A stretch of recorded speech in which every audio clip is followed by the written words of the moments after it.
Let me start with something uncomfortable. If your dividends feel disappointing right now, that's not bad luck. That's normal. Actually, it is supposed to be that way. Early investing is quiet, almost boring.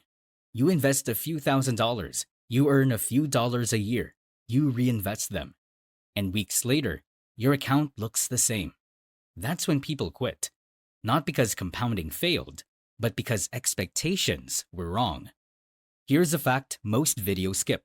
Compounding doesn't feel powerful when the numbers are small. It feels invisible. And this might upset some people. Most passive income videos online are entertainment, not reality. So instead of asking how fast this grows, we need to ask a better question. What is the lowest amount where the dividend snowball actually starts to move?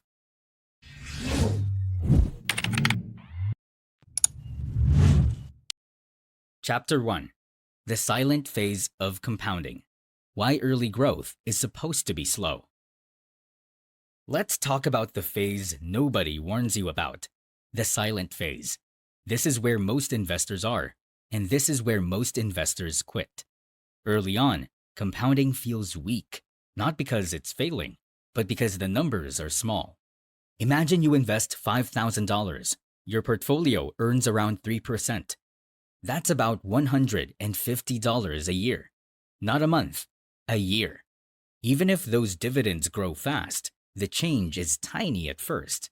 You might earn $15 more the next year. You barely notice it. So you reinvest. You wait. You check your account again, and it still looks the same. Here's what's actually happening.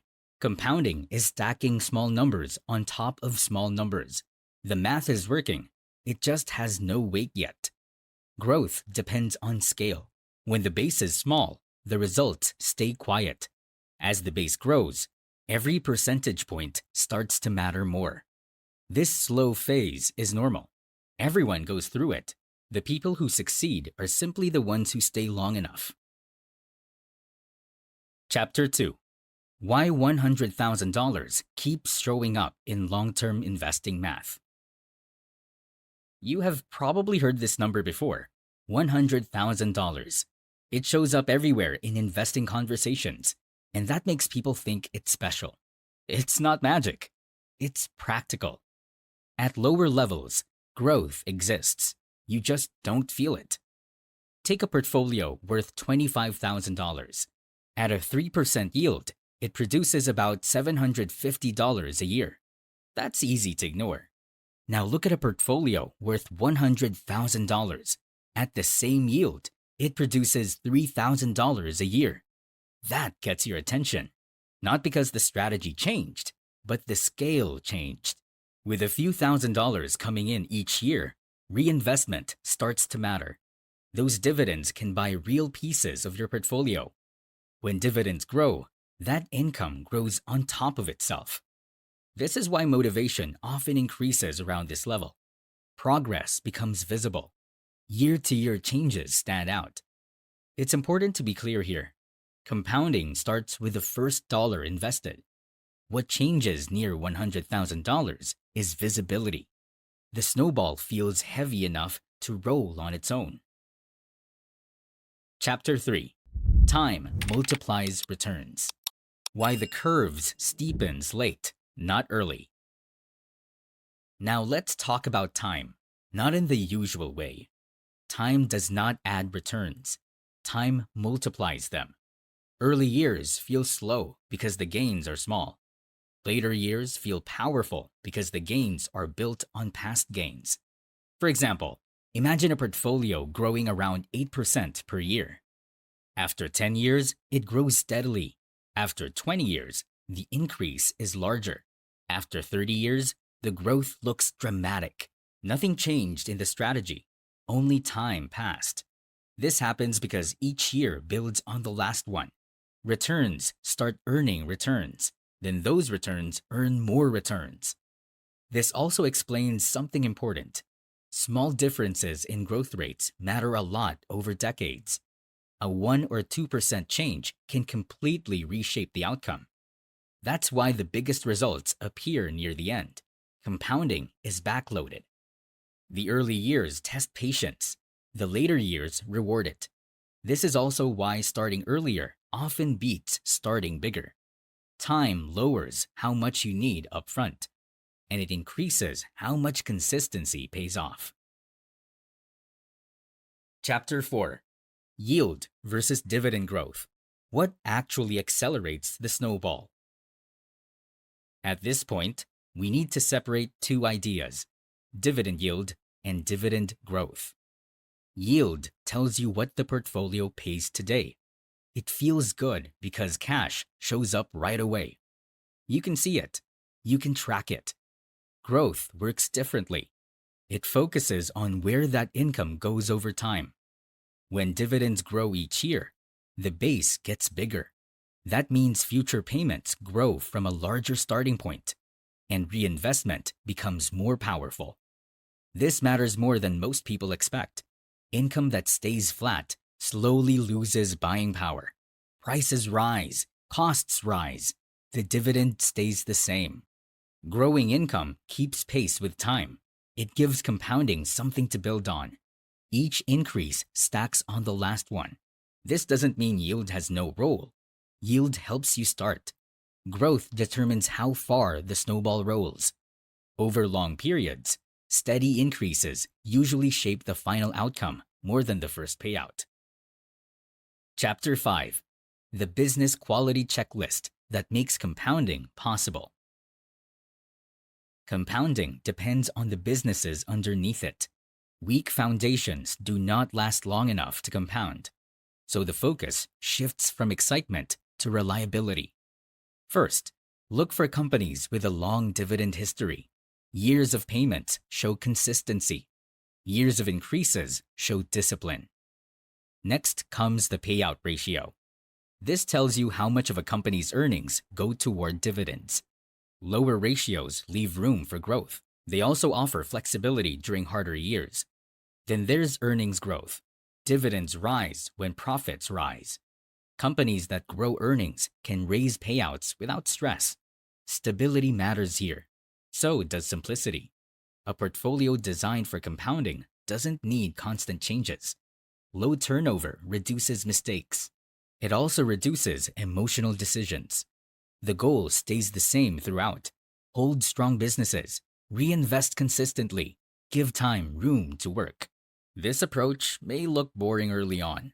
Over decades, it gives compounding the environment it needs to function. Chapter 6: Example Portfolio Metrics. How the math is evaluated, not promised.